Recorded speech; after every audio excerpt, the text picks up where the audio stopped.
பார்த்து கொண்டிருப்பது Armstrong TV.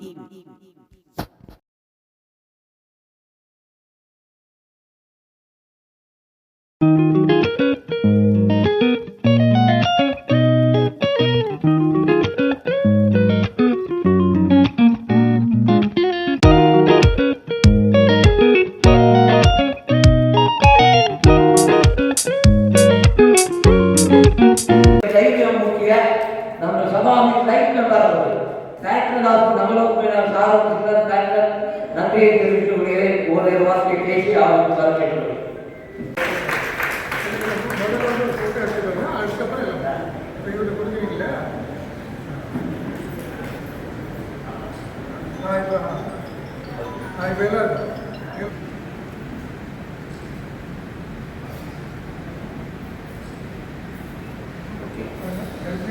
காரணம் காதலாகத்தான் இருக்கும்.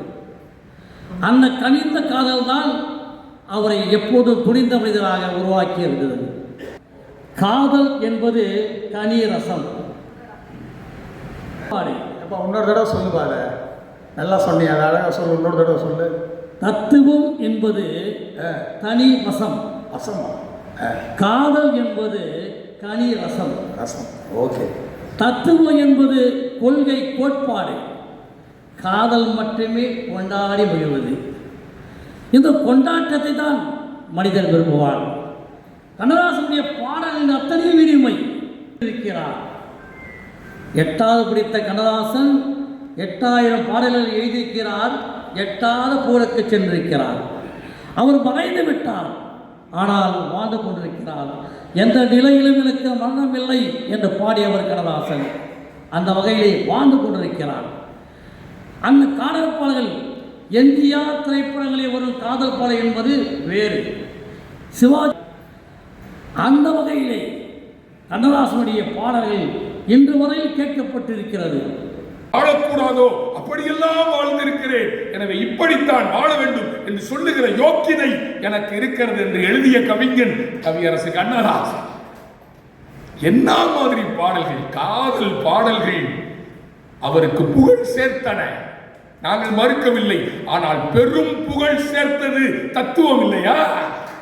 ஒரு லாங் டிரைவ் கார்ல சென்னையிலிருந்து திருநெல்வேலி, மதுரை, கன்னியாகுமரி வரைக்கும் போறோம்னா அந்த தத்துவ பாடல்களை கேட்டுட்டு போனா டிரைவர் முழிச்சுக்கிட்டே வண்டி ஓட்டுவான். உங்க காதல் பாடலை கேட்டு போனா தூங்கிடுவேன். சார் எப்படி பாட்டு சார்? பரமசிவன் கழுத்தில் இருந்து பாம்பு கேட்டது, கருடா சௌக்கியமா?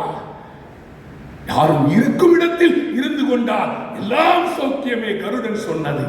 நீ உயர்ந்த இடத்தில் இருக்கும் போது உலகம் உன்னை மதிக்கும். உன் நிலைமை கொஞ்சம் இறங்கி வந்தால் உன் நிழலும் கூட மிதிக்கும். மதியாதார் தலைவாசல் மிதியாதே என்று மானம் உள்ள மனிதருக்கு அவ்வை சொன்னது.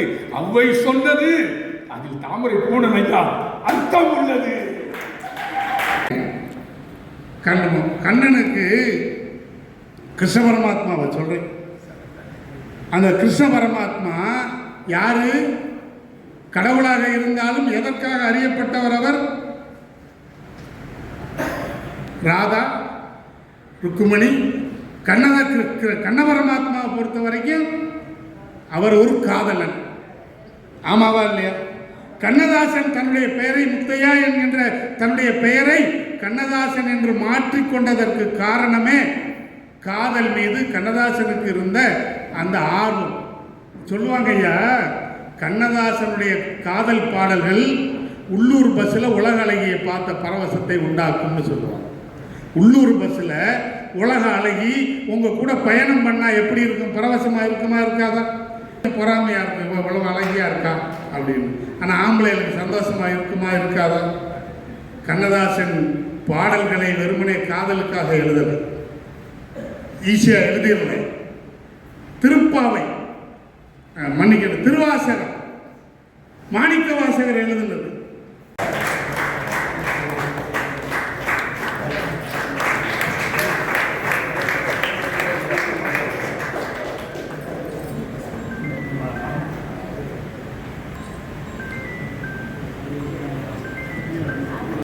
சிறப்பாக ஏற்பாடு செய்திருந்த குமார் அவர்களுக்கும் இங்கே விழாவிற்கும் பட்டிமன்ற குழுவுக்கும் முதற்கண் பாராட்டுகளை தெரிவித்துக் கொள்கிறேன். என் தலைப்பு என்னென்னு பார்த்தீங்கன்னா, கண்ணதாசனோட தத்துவ பாடலாக இல்லை காதல் பாடலாக. தத்துவ பாடலும் சரி, காதல் பாடலும் சரி, ரெண்டுத்துலையும் எல்லாத்துலேயும் கருத்துள்ள பாடம் எழுதிச்சிருப்பார். இன்றைக்கி வரைக்கும் அந்த கவிஞரை புகழ் பாடுறோம்னா அவரோட புகழுக்கு தெரியும் பாடுறோம். அதாவது காதல் பாடலும் தத்துவம் இருக்கும், தத்துவ பாடலையும் காதல் இருக்கும். அதனால் எதையுமே குறைச்சி மதிப்பிட்டு தேவையில்லை. நம்ம அனைவருக்கும் சொல்லிட்டு இருக்கிறேன். நன்றி, வணக்கம். சாப்பிடலாம், சாப்பிட்டுட்டு சாப்பிடக்கூடாது. நல்லா இருக்காது. நல்லா இருக்கு. சாப்பிட்றதுக்கு முன்னாடி எவ்வளோ வேணா சாப்பிட்டுக்கலாம், சாப்பிட்டதுக்கு அப்புறமா சாப்பிடக்கூடாது. இனி ஒரு பெண்ணை உள்ளத்துல கூட தொடமாட்டேன். இது எங்க தெரியுமா இருக்கிற செய்தி? கம்பராமாயணத்துல சீதைக்கும் ராவனுக்கும் முதலிரவு நடக்கிறது. அப்ப சீதையோட விரல்கள்ல மோதிரங்கள் போட்டிருக்காங்க. அப்போ என்னுடைய காலை பிடிச்சி கொஞ்ச நேரம் பிடிச்சி விட அப்படின்னு ராமன் சொல்றாரு. அதுக்கு சீதை, உங்களுக்கு கை பிடிச்சி விட சொல்லுங்க, தலை பிடிச்சி விட சொல்லுங்க, எதை வேணா பிடிச்சி விட சொல்லுங்க, ஆனா காலை மட்டும் பிடிச்சி விட சொல்லாதீங்க. ஏன் கால் மட்டும் எதுக்கு பிடிச்சி விட மாட்டேன் எனக்கு அப்படின்னு கேட்கும்போது, உங்க கால் பட்ட கல்லெல்லாம் அகலிகை என்ற பெண்ணாக மாறுமா? என் கையில 5 விரல்கள்லயும் 5 கல் மோதிரங்கள் போட்டிருக்க, எல்லாமே பெண்ணாயி 10 பெண்களாகி எல்லாரும் பங்கு கேட்டாங்கன்னா நான் என்ன பண்றது? சிந்தையிலும் தொடேன்னு ராமபிரான் சொன்ன வார்த்தையை கொண்டு வந்து, உன்னையெல்லாம் இனி ஒரு பெண்ணை உள்ளத்தினாலும் தொடமாட்டேன்னு சொல்றாரு.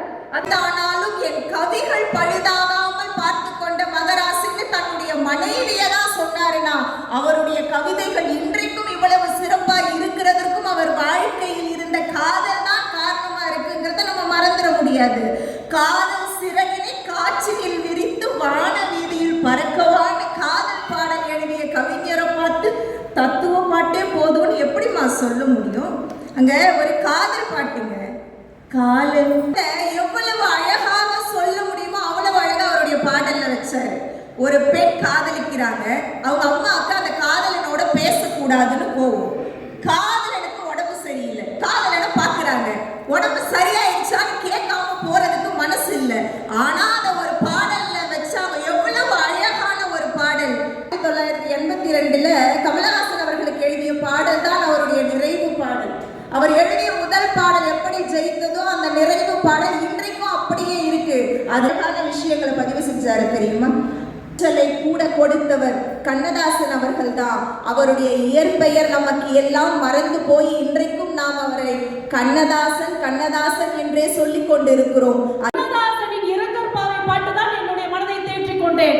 காதலை பாட 1000 பேர் இருக்கிறார்கள். விரலி காதலை விடவா, விரலி தத்துவத்தை விடவா, அந்த சங்க காலத்தில் பாடிய அந்த விரலி காதலை பாடிய அந்த கவிஞர்களை விடவா இப்போது உள்ள கவிஞர்கள் காதலை பற்றி பாட முடியும்?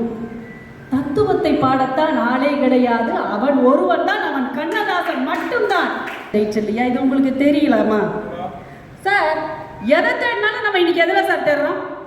விக்கிபீடியா, கூகுளில் போயிட்டு தேடுறோம் இல்லையா? அந்த விக்கிபீடியா என்ன தெரியுமா சொல்லுது? கண்ணதாசன் அப்படின்னு நான் போட்டேன், அவ்வளோதாங்க, ஒத்த வார்த்தை தான். போட்டவனே அதை சொல்றது த இந்தியன் பிலாசபர், அடுத்தது poet, film song lyricist, producer, actor, script writer, இப்படி தாங்க வருது. ஒரு வார்த்தை கூட காதல் கவிஞர்னு வரவே இல்லை. கண்ணதாசனை தத்துவ ஞானியா பாருங்க, காமுகனா பார்க்காதீங்க. கொண்டு போய் காதல் காதல்னு காதல் எழுதுங்க. காதல் எழுதி முடிச்ச உடனே அவர் என்ன சொல்றாரு? ஐயா, பழைய நிலைக்கு திரும்புங்கள். காதல் என்பது அது ஒரு நிலை, அது ஒரு விதமான அந்த வயதுக்கு நடுவில் வரக்கூடிய ஒரு நிலை மட்டும்தான், தத்துவம் மட்டும்தான், இறுதி வரை வரக்கூடியதுன்னு சொன்னவன் கண்ணதாசன் மட்டும்தாங்க. கண்ணதாசனை பொறுத்த மட்டிலும் ரெண்டுமே ஒரு தட்டில் வச்சோம்னா எல்லாமே நல்லா தான் இருக்கும். ஆனால் நம்ம தீர்ப்பு சொல்லி ஆகணும். தராசில் தட்டில் ஏதோ பொருள் வச்சோம்னா ஒரு சைடு தூக்கும், ஒரு சைடு அதிகமாக வைக்கும்போது இன்னொரு சைடு தூக்கும். ஆனால் இங்கே இவங்க தான் நடுவர்கள்.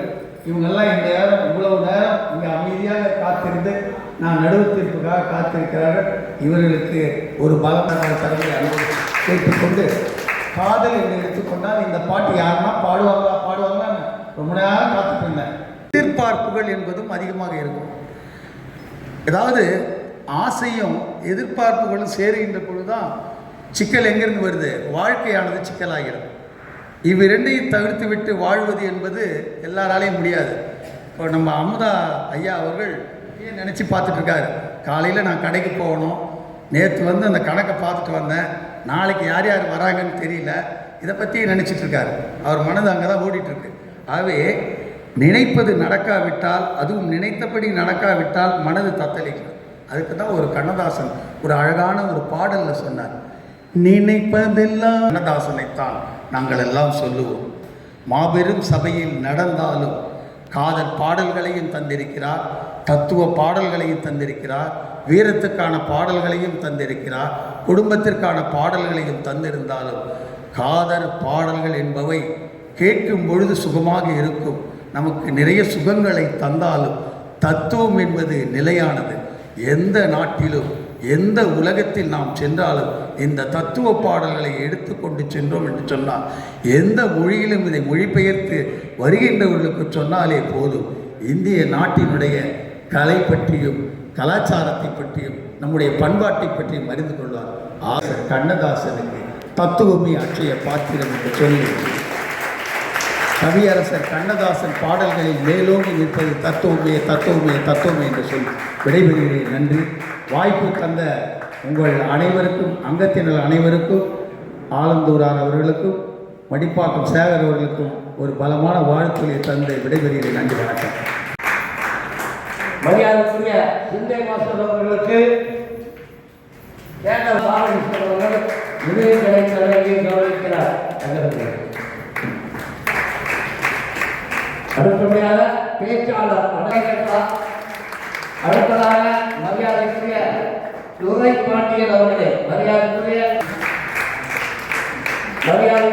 அரக்கோணம். அடுத்தபடியாக மரியாதைக்குரிய பேராசிரியர் விஜயகுமார் அவர்களை அழைக்கிறோம். மரியாதைக்குரிய விஜி வெங்கட் அவர்களை அழைக்கிறோம்.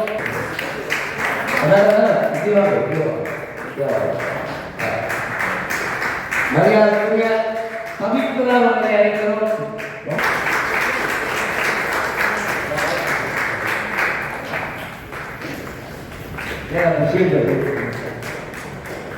நிகழ்ச்சிக்கு நமக்கு தலைமை தாங்கி சிறப்பித்த மரியாதைக்குரிய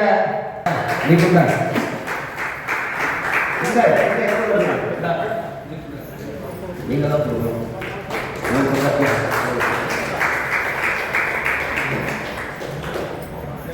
பொறுமையாக நன்றி. அடுத்த